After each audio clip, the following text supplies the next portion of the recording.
Hello, this is AJ. Welcome to the next lesson. This one is called The Big Picture. And it comes again from a book called The Big Picture. And The Big Picture is by a man named Dennis Littke. Now, Littke is spelled L-I-T-T-K-Y. Dennis Littke. The name of the book is The Big Picture. I love this book. This is a book about education. And Mr. Littke is an extremely interesting guy. He is just a fantastic teacher, a fantastic educator.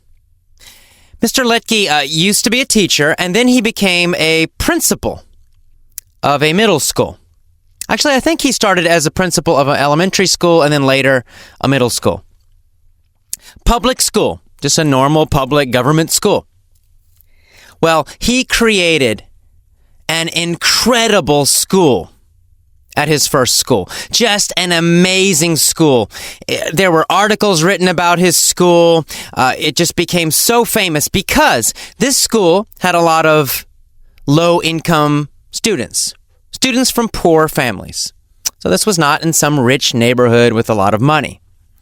And before Mr. Littke became the principal, the school was having a lot of problems.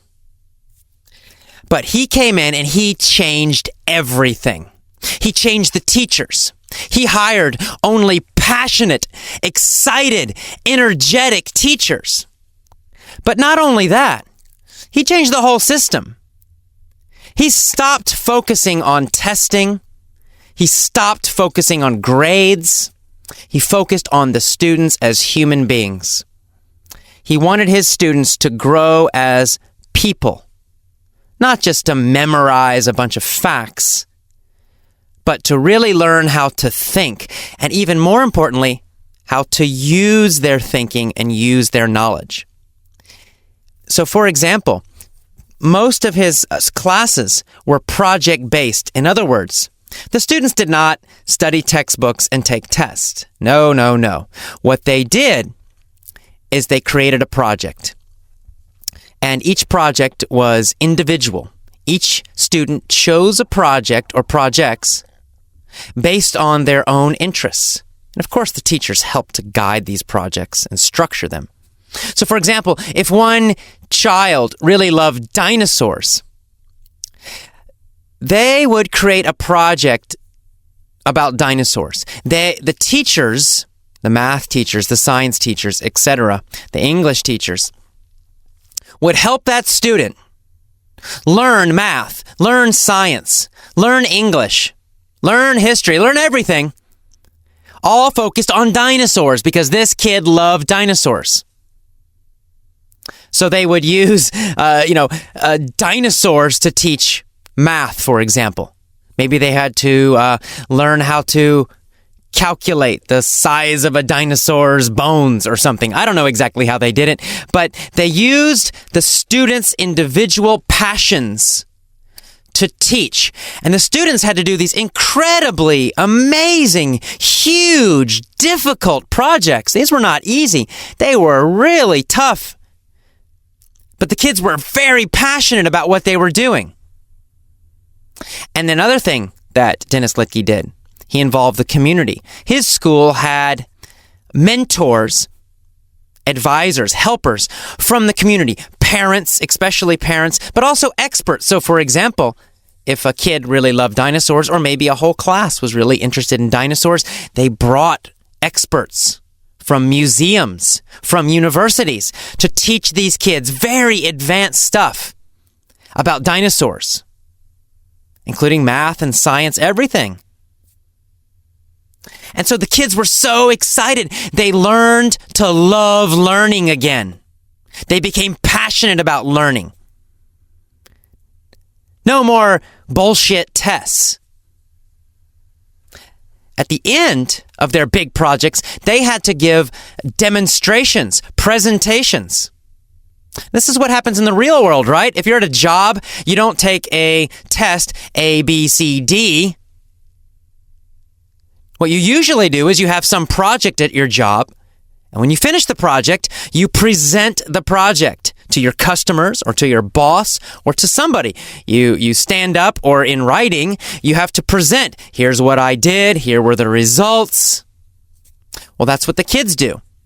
In front of all the class, including parents, they stand up and they give these long demonstrations, exhibitions, presentations. And that's how they're graded. It's based on their presentations, based on what they learned, not some stupid test. The most powerful thing about this is, here, guess what? These students still had to take certain tests. The government said they must take them. His students were fantastic on the tests. They never took tests during their normal school time. They never focused on the tests. They never prepared for the tests. But what happened is these kids learned to love learning. They learned so much more with his methods. And his school became the top school in the state on the tests. Even on the tests. Interesting. Whereas the other schools that were focused on the test all the time, textbooks and tests, they actually performed less well even on the tests. What's even worse is the normal schools. Not only did they do worse on the tests, the kids were bored. They didn't like learning. The teachers had no energy. They were bored. It's just amazing. Now, even better, here's what Dennis Littke did after that. He decided he still couldn't do everything he wanted to do at a public school. So he created his own schools. They're called the MET schools, M-E-T. And these MET schools are private schools. However, they are not private schools for rich people. In fact, most of the students are poor, not rich. But they're still very tough. They don't accept everybody. They have to interview to get into this school. Every student has to interview to get into the school. They have to talk about their passions. They have to talk about why they want to join the school. There has to be some motivation for the students and the parents. The parents also have to interview. It's not about money, it's about passion. And these schools are absolutely fantastic. They're probably the best schools in the United States. He's got a high school and a middle school. I don't know. I think he has an elementary school too. I don't know. They've got different schools around the country now. I'm not sure how many. He's got a website. Do a search for Dennis Littke or for The Big Picture, and you can read more about it. So anyway, in his book, he writes a little bit about learning. It's a fantastic book. If you're a teacher or if you're a parent, I highly recommend this book. Let me read a little bit from the book. Here we go. Real learning is not memorizing knowledge. It's understanding and knowing how to use and find knowledge. Learning is what you do with knowledge, how you integrate it, how you talk to your family, friends, and classmates about it. That's what learning is. As noted psychology and education expert Seymour Saracen reminded me recently, it's similar to psychologists' belief that patients don't get better during their therapy, but between their therapy times. Students, likewise, don't learn so much during class as they do between classes. That's where the real learning happens. Now, I'm not suggesting we throw out everything schools do now, but I'm suggesting that we look more deeply at what we define as learning. I'm suggesting we be honest and try different things and see what works. Learning is about learning how to think.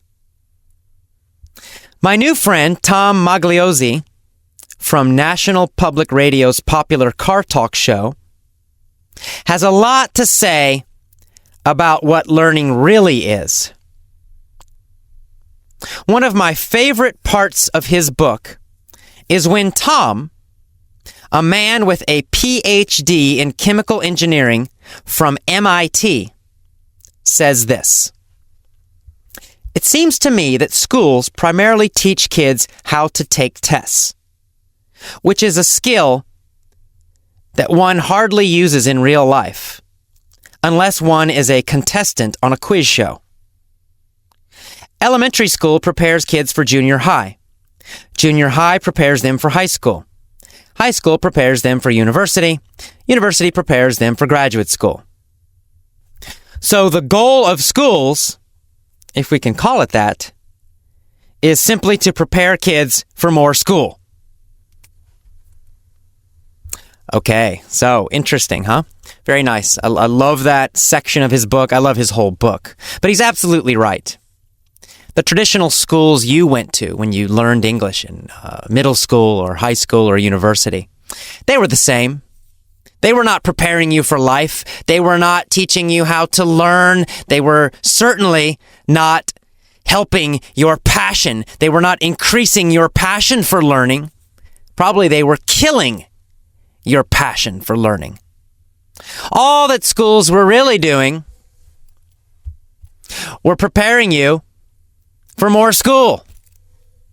They were preparing you to take tests. Guess what? When you leave school, do you take many tests? At your job right now, do you take tests every day, every week? Do they give you a test? Choose A, B, C, D? And your boss gives you a grade. Oh, congratulations, you got a 90% on your test. Here's more money for your job. Of course not.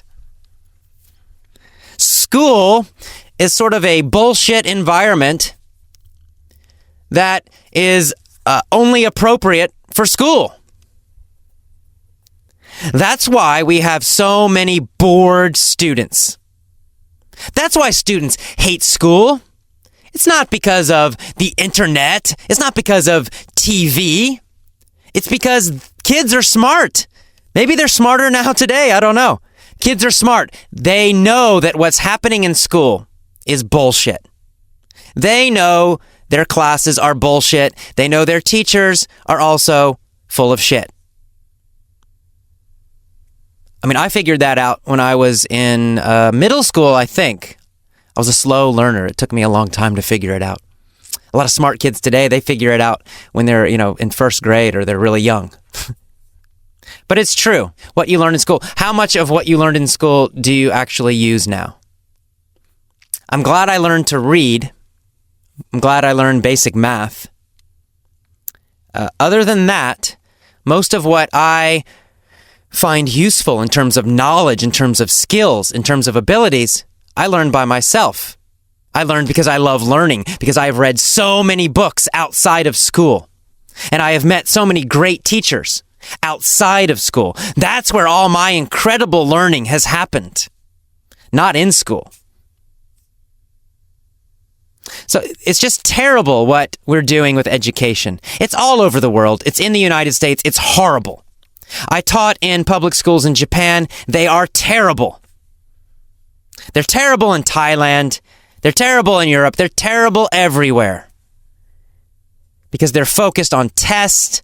They're focused on preparing kids for more school. And then you get out in the real world. You get out in the world of jobs. And suddenly you have to do something completely different. Suddenly you have to actually perform. You actually have to do things. You have to communicate. You have to have good relations with other people. You have to learn by yourself. You have to do research. You have to find the knowledge. And you have to have, most of all, some kind of energy and passion and leadership. That's what success is in the real world. That's what gives you success in the real world. In school, those things get punished.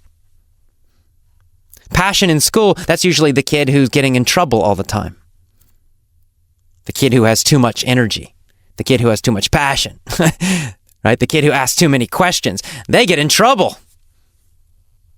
The kids who sit there quietly, bored, doing what they're told, They do well in school. They do very badly in the real world.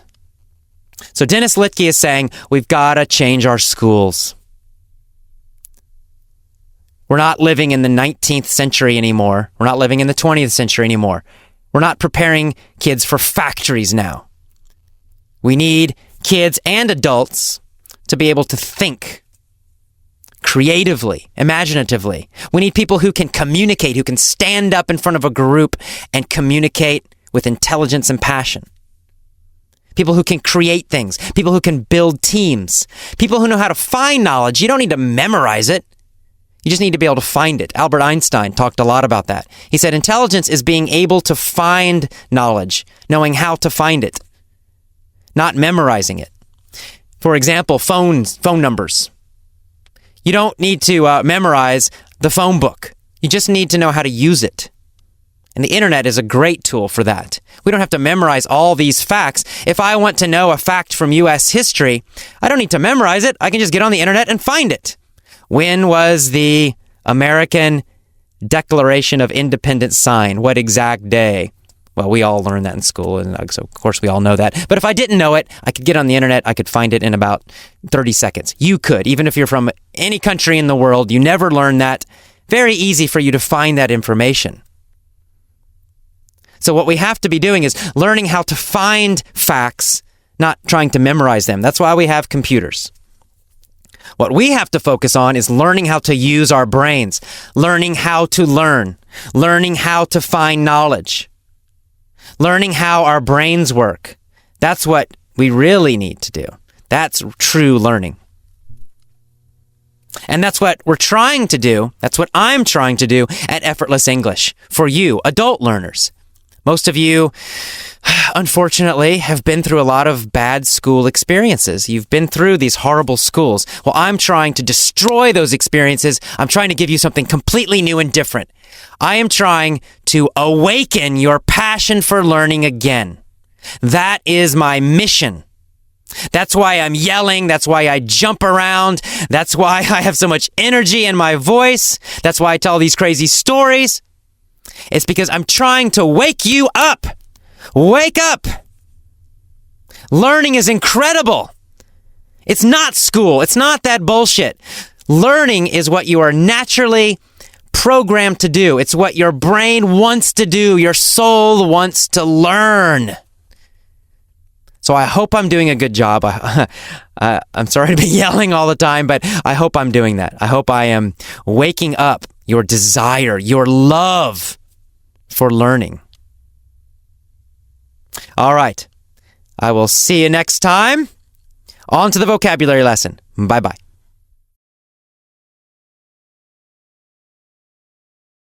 Hello, this is AJ. Welcome to the mini story lesson for The Big Picture. Let's start right now.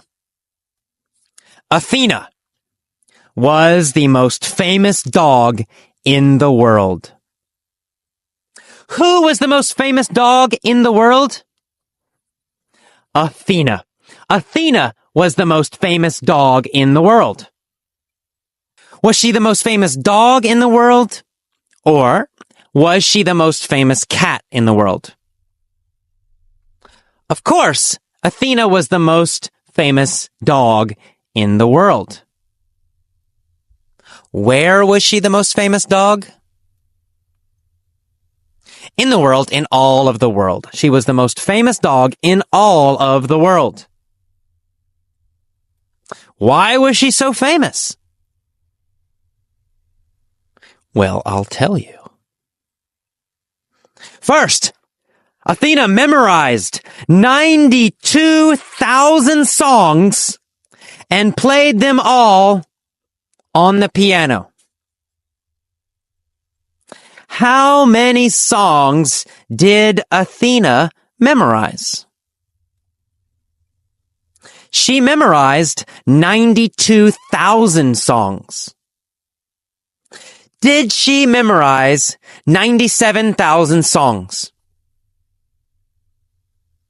No, she didn't. She didn't memorize 97,000 songs. She memorized 92,000 songs. How many did she memorize?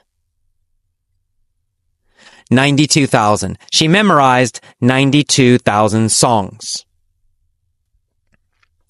What did she memorize? Songs. She memorized songs. And how did she play the songs? On what?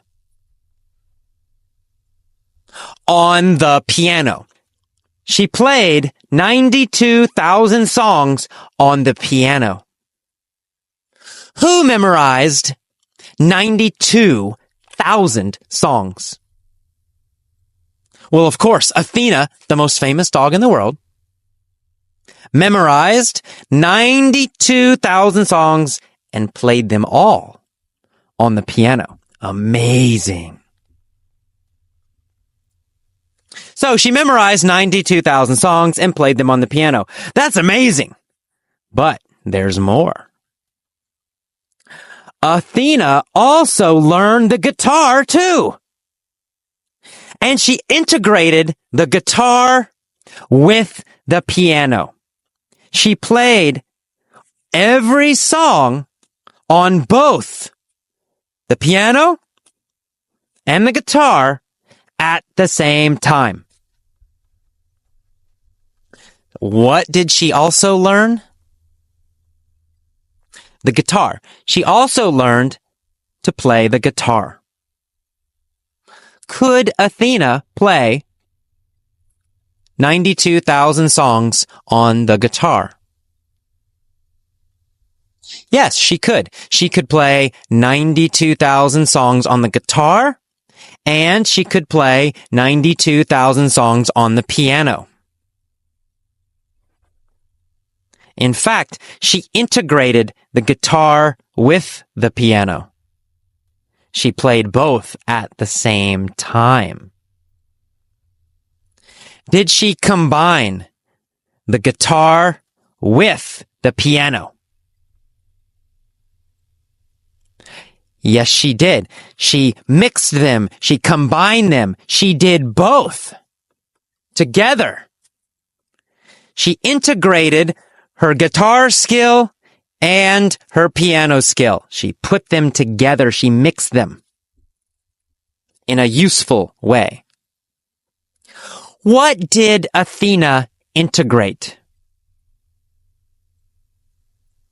She integrated her guitar playing with her piano playing. Did she integrate her guitar playing with her car driving? No. She did not. In fact, she never played the guitar while driving. It's too dangerous. She integrated her guitar with piano playing. She played her guitar and the piano at the same time. She integrated these two skills. Who integrated the guitar with the piano? Athena. Athena integrated the guitar with the piano. She integrated guitar playing with piano playing. She could play both at the same time, with different legs, of course. 2 legs on the piano, 2 legs on the guitar. But that's not all. There's more. Athena was one amazing dog. Because next, she became a contestant in boxing matches. She could fight. She was a tough dog. Did she become a contestant, a competitor, a player in boxing matches or in basketball games?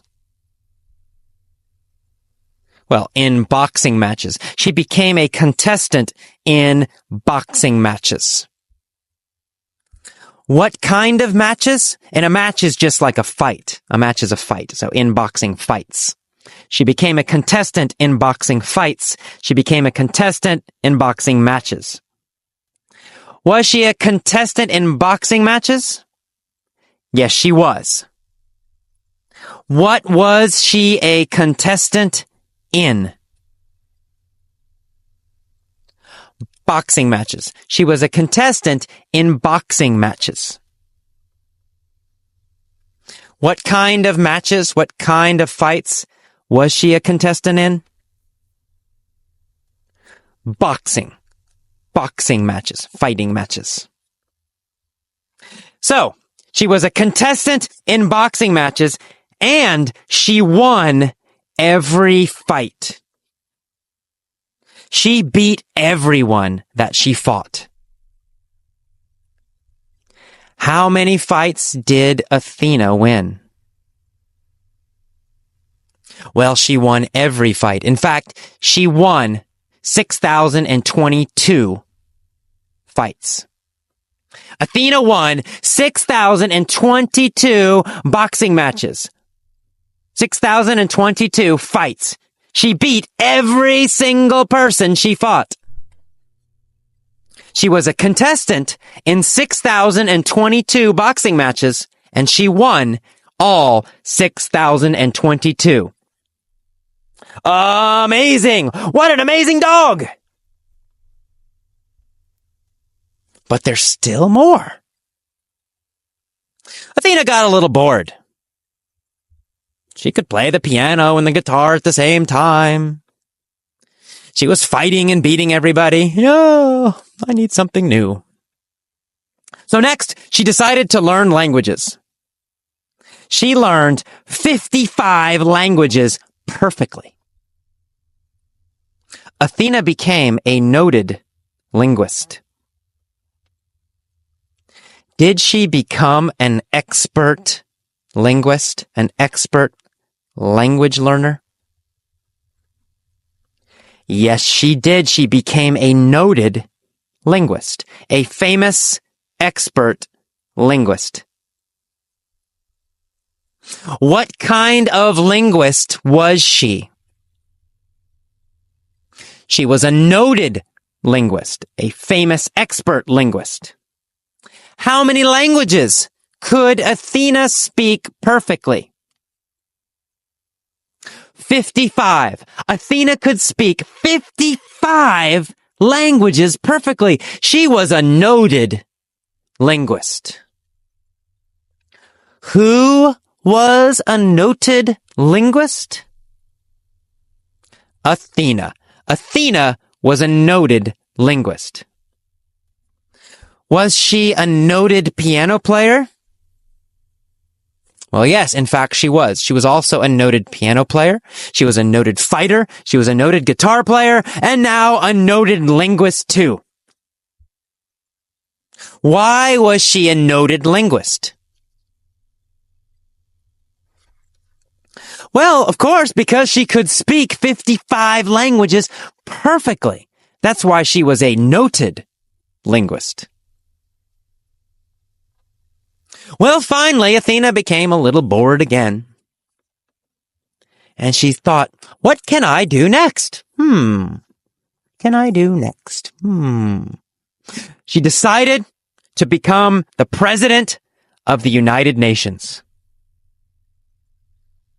And she did.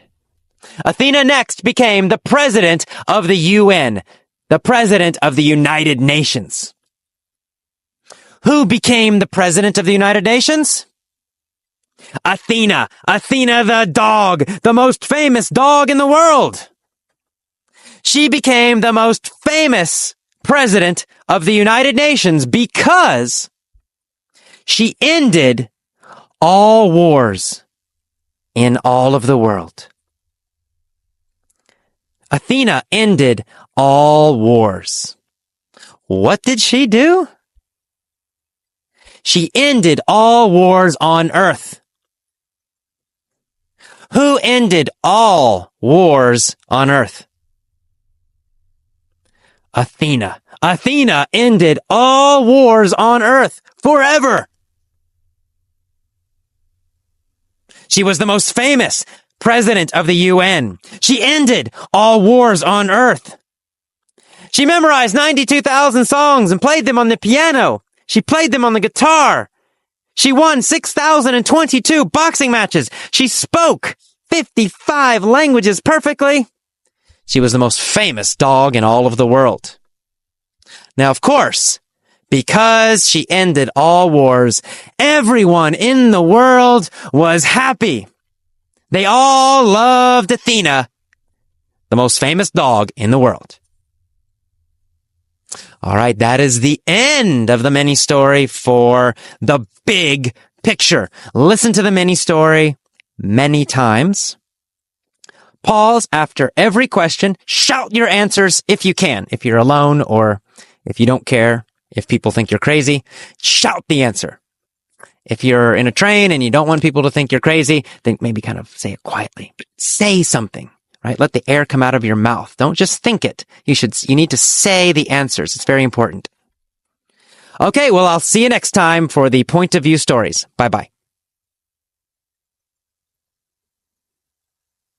Hello, welcome to the Point of View stories for Big Picture.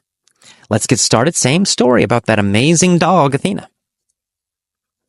Well, since she was a puppy, Athena has wanted to be the most famous dog in the world. It started when she was a puppy. Now, of course, a puppy is a baby dog.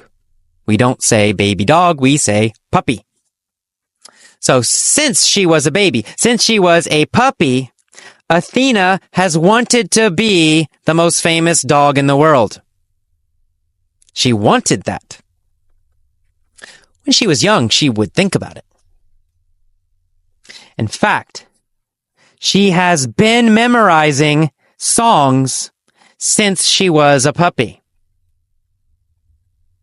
She has been memorizing songs since she was a puppy. She started when she was a puppy. She has been memorizing songs since she was a puppy. Now, she knows 92,000 songs, but she has been memorizing songs one by one, since she was a puppy. She has been practicing the piano since she was a puppy. It took time, right? She had to practice a long time. So she has been practicing the piano. She started when she was a puppy. She continued until now. She still practices the piano every day. So she has been practicing the piano since she was a puppy. And she has been practicing the guitar since she was a little older, but still a long time. So she has been practicing the piano since she was a puppy. She has been practicing the guitar for a long time. For many years. Starting many years ago, continuing until recently.